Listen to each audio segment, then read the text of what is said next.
सत श्री अकाल दोस्तों, गुरसेवक सिंह ऑफिशियल चैनल ते आप सब का स्वागत है जी। अज की वीडियो दे विच गल करांगे कि केंद्र सरकार दे द्वारा केंद्र दे अधीन काम करदे सरकारी मुलाजमां नूं एक ऑप्शन दित्ती गई है, जिस दे तहत ਉਹ न्यू पेंशन स्कीम तो बदल के पुरानी पेंशन स्कीम दे विच जा सकते हैं। यानी कि NPS तो OPS दे विच स्विच करन दे लई उन्हां नूं एक मौका दिता जा रहा है, जिस संबंधी केंद्र द्वारा नोटिफिकेशन जारी की गई, जिस संबंधी डिटेल दे विच गलबात आप अज दी वीडियो दे विच करांगे। सो वीडियो दे अंत तक जरूर बने रहो। जेकर तुसीं साडे चैनल ते नवें आए हो तो साडे चैनल ते आ रही वीडियोज़ तुहानूं चंगियां लगदियां हन तां इन्हां नूं लाइक करो, शेयर करो ते कमेंट्स करो ते नाल ही साडे चैनल नूं सबसक्राइब करो ते बैल आइकन वाला बटन दबाउणा ना भुल्लो, तां जो साडे चैनल ते आउण वाली हर एक लेटैसट अपडेट्स बारे सब तो पहलां तुहानूं जानकारी मिल सके। हाँ जी, दस दईए कि सरकारी कर्मचारियों के लिए जिहड़ी उन्हां नूं पुरानी पेंशन स्कीम के तहत पेंशन मिलती है, उन्हां दे रिटायरमेंट के सफ़र तो बाद जीवन को बतीत करने लिए बड़ी जरूरी होंदी है, क्योंकि हाल की घड़ी दे विच ही ਵੱਖ-ਵੱਖ राज्यां दे विच देश भर दे विच ਵੱਖ-ਵੱਖ विभागां दे मुलाजमां दे द्वारा पुरानी पेंशन स्कीम नूं बहाल करन दे लई बड़े जोरां शोरां ते प्रदर्शन किया जा रहा है अते पिछले कुछ समय तो इस दी मंग भी उठाई जा रही है अते हुण ये जो रोष प्रदर्शन है एक वड्डा मंग के रूप में उभरिया है अते ਵੱਖ-ਵੱਖ राज्यां दे मुलाजमां द्वारा अपनियां राज सरकारां ते भी इस संबंधी दबाव बनाया जा रहा है तां जो पुरानी पेंशन स्कीम है उसनूं लागू किया जा सके। हाल दे विच ही पंजाब दे नाल इस गुआढ़ी सूबे हिमाचल प्रदेश के द्वारा भी इस संबंधी नोटिफिकेशन जारी कर दी गई है अते पुरानी पेंशन स्कीम लागू करन संबंधी जो कैबिनेट दे विच फैसला भी ले लिया गया है। अते हुण दस दईए कि केंद्र सरकार दे द्वारा जिहड़े कर्मचारियों के उपर NPS लागू हो रहा है, यानी कि जो NPS स्कीम के तहत जिन्हों का फंड कटता है उन्होंने उम्र भर दे विच एक ऑप्शन दी जा रही है कि वह पुरानी पेंशन स्कीम दे विच जा सकते हैं। इस संबंध में दस दईए कि केंद्र सरकार के द्वारा एक नोटिफिकेशन जारी की गई है,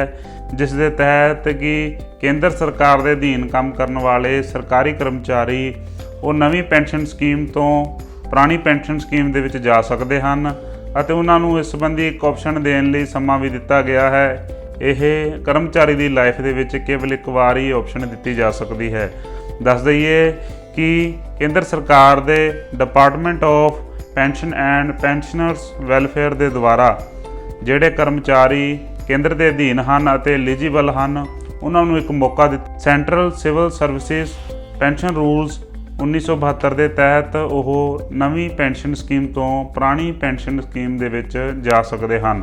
दस दईए कि इस संबंधी उन्हां दे द्वारा एक ऑप्शन दी जानी है अते यह ऑप्शन केवल वही कर्मचारी दे सकते हैं जो कि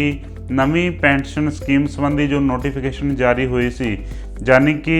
22 दसंबर 2003 जिस दिन ये NPS की नोटिफिकेशन जारी हुई सी, उस तो पहला नियुक्त होए जो कर्मचारी हैं वो नवीं पेंशन स्कीम तो पुरानी पेंशन स्कीम दे विच जा सकते हैं। दस दईए कि अजिहा करन दे लई उन्हां नूं ऑप्शन दित्ती जाएगी।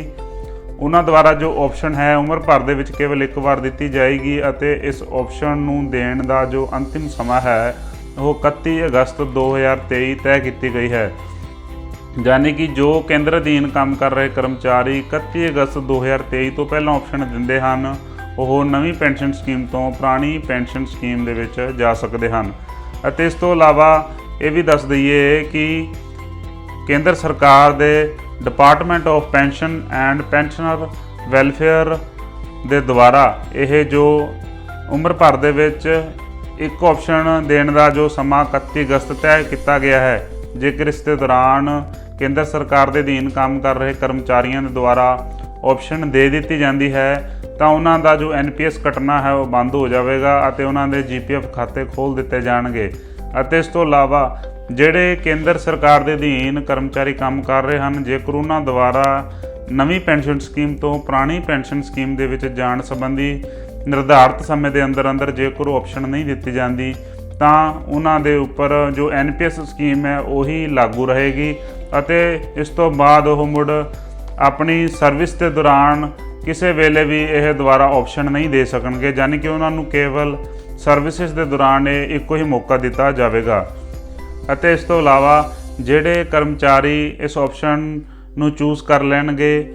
ਯਾਨੀ ਇਸ ਦੇ ਤਹਿਤ ਆਪਣੀ ਆਪਸ਼ਨ ਦੇਣਗੇ, ਉਹਨਾਂ ਦੇ ਉੱਪਰ ਪੁਰਾਣੀ ਪੈਨਸ਼ਨ ਸਕੀਮ ਲਾਗੂ ਹੋਵੇਗੀ, ਜਿਸ ਸੰਬੰਧੀ ਇੱਕ ਨੋਟੀਫਿਕੇਸ਼ਨ ਜੋ ਕਿ 31 ਅਕਤੂਬਰ 2023 ਵਾਲੇ ਦਿਨ ਜਾਰੀ ਕਰ ਦਿੱਤਾ ਜਾਵੇਗਾ। ਦੱਸ ਦਈਏ ਕਿ ਜੋ ਇਹ ਨੋਟੀਫਿਕੇਸ਼ਨ ਜਾਰੀ ਕੀਤੀ ਗਈ ਹੈ, ਇਸ ਦੇ ਤਹਿਤ ਕੇਵਲ ਇਹ ਕੇਂਦਰ ਸਰਕਾਰ ਦੇ ਅਧੀਨ ਜੋ ਕਰਮਚਾਰੀ ਕੰਮ ਕਰ ਰਹੇ ਹਨ ਉਹਨਾਂ ਦੇ ਉੱਪਰ ਲਾਗੂ ਹੋਵੇਗੀ। ਇਹ ਰਾਜ ਸਰਕਾਰ ਦੇ ਕਿਸੇ ਵੀ ਵਿਭਾਗ ਦੇ ਕਰਮਚਾਰੀਆਂ ਜਾਂ ਕਿਸੇ ਹੋਰ ਸੈਕਟਰ ਦੇ ਕਰਮਚਾਰੀਆਂ ਦੇ ਉੱਪਰ ਇਹ ਲਾਗੂ ਨਹੀਂ ਹੋਵੇਗੀ। ਇਸ ਦੇ ਵਿੱਚ ਕੇਵਲ ਕੇਂਦਰ ਸਰਕਾਰ ਦੇ ਅਧੀਨ ਕੰਮ ਕਰਦੇ ਮੁਲਾਜ਼ਮਾਂ ਨੂੰ ਹੀ ਲਾਭ ਦਿੱਤਾ ਜਾਵੇਗਾ। ਅਤੇ ਬੇਸਿਕਲੀ ਜੋ ਇਹ ਆਪਸ਼ਨ ਦਾ ਸਮਾਂ ਜੋ ਦਿੱਤਾ ਗਿਆ ਹੈ, ਕੇਵਲ ਉਹਨਾਂ ਕਰਮਚਾਰੀਆਂ ਦੇ ਲਈ ਬੈਨੀਫਿਟ ਹੋਵੇਗਾ ਜੋ ਇਹ ਸੋਚ ਰੱਖਦੇ ਹਨ ਕਿ ਜੋ ਨਵੀਂ ਪੈਨਸ਼ਨ ਸਕੀਮ ਦੇ ਮੁਕਾਬਲੇ ਪੁਰਾਣੀ ਪੈਨਸ਼ਨ ਸਕੀਮ ਬਿਹਤਰ ਹੈ ਅਤੇ ਇਸ ਦੇ ਨਾਲ ਰਿਟਾਇਰਮੈਂਟ ਤੋਂ ਬਾਅਦ ਦਾ ਜੋ ਸਮਾਂ ਆਸਾਨੀ ਦੇ ਨਾਲ ਬਤੀਤ ਕੀਤਾ ਜਾ ਸਕਦਾ ਹੈ। ਅਤੇ ਦੱਸ ਦਈਏ ਕਿ ਪੰਜਾਬ ਦੇ ਵਿੱਚ ਵੀ ਪੁਰਾਣੀ ਪੈਨਸ਼ਨ ਸਕੀਮ ਨੂੰ ਲਾਗੂ ਕਰਾਉਣ ਸੰਬੰਧੀ ਜੋ ਰੋਸ਼ ਹੈ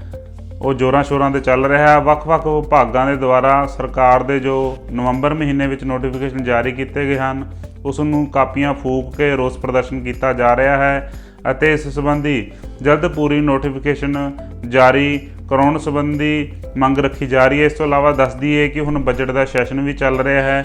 ਜਿਸ ਦੇ ਅੰਤਰਗਤ ਵੀ ਬਜਟ ਸੈਸ਼ਨ ਦੇ ਦੌਰਾਨ ਵੀ ਪੁਰਾਣੀ ਪੈਨਸ਼ਨ ਸਕੀਮ ਨੂੰ ਲਾਗੂ ਕਰਨ ਸੰਬੰਧੀ ਵੱਖ-ਵੱਖ ਮੁਲਾਜ਼ਮ ਵਰਗ ਦੇ ਦਬਾਅ ਪਾਉਣ ਦੇ ਉੱਪਰ ਵਿਰੋਧੀ ਪਾਰਟੀਆਂ ਦੁਆਰਾ ਵੀ ਮੰਗਾਂ ਰੱਖੀਆਂ ਜਾ ਰਹੀਆਂ ਹਨ। ਹੁਣ ਵੇਖਣਾ ਹੋਵੇਗਾ ਕਿ ਇਸ ਬਜਟ ਸੈਸ਼ਨ ਦੇ ਦੌਰਾਨ ਮੁਲਾਜ਼ਮਾਂ ਦੇ ਲਈ OPS ਦੀ ਬਹਾਲੀ ਨੂੰ ਲੈ ਕੇ ਕੀ ਵੱਡਾ ਫੈਸਲਾ ਆ ਸਕਦਾ ਹੈ। ਸੋ ਆਸ ਕਰਦੇ ਹਾਂ ਤੁਹਾਨੂੰ ਅੱਜ ਦੀ ਵੀਡੀਓ ਤੇ ਅਪਡੇਟ ਚੰਗੀ ਲੱਗੀ ਹੋਏਗੀ। ਜੇਕਰ ਤੁਹਾਨੂੰ ਸਾਡੇ ਚੈਨਲ ਤੇ ਆ ਰਹੀਆਂ ਵੀਡੀਓਜ਼ ਚੰਗੀਆਂ ਲੱਗਦੀਆਂ ਹਨ ਤਾਂ ਇਹਨਾਂ ਨੂੰ ਲਾਈਕ, ਸ਼ੇਅਰ ਤੇ ਕਮੈਂਟ ਜ਼ਰੂਰ ਕਰੋ ਤੇ ਨਾਲ ਹੀ ਸਾਡੇ ਚੈਨਲ ਨੂੰ ਸਬਸਕ੍ਰਾਈਬ ਕਰੋ ਅਤੇ ਬੈਲ ਆਈਕਨ ਵਾਲਾ ਬਟਨ ਦਬਾਉਣਾ ਨਾ ਭੁੱਲੋ, ਤਾਂ ਜੋ ਸਾਡੇ ਚੈਨਲ ਤੇ ਆਉਣ ਵਾਲੀ ਹਰੇਕ ਲੇਟੈਸਟ ਅਪਡੇਟਸ ਬਾਰੇ ਸਭ ਤੋਂ ਪਹਿਲਾਂ ਤੁਹਾਨੂੰ ਜਾਣਕਾਰੀ ਮਿਲ ਸਕੇ। ਇਸੇ ਤਰ੍ਹਾਂ ਜੁੜੇ ਰਹੋ, ਸਾਡਾ ਹੌਸਲਾ ਵਧਾਉਂਦੇ ਰਹੋ। ਮਿਲਦੇ ਹਾਂ ਅਗਲੀ ਵੀਡੀਓ ਦੇ ਵਿੱਚ। ਧੰਨਵਾਦ ਦੋਸਤੋ।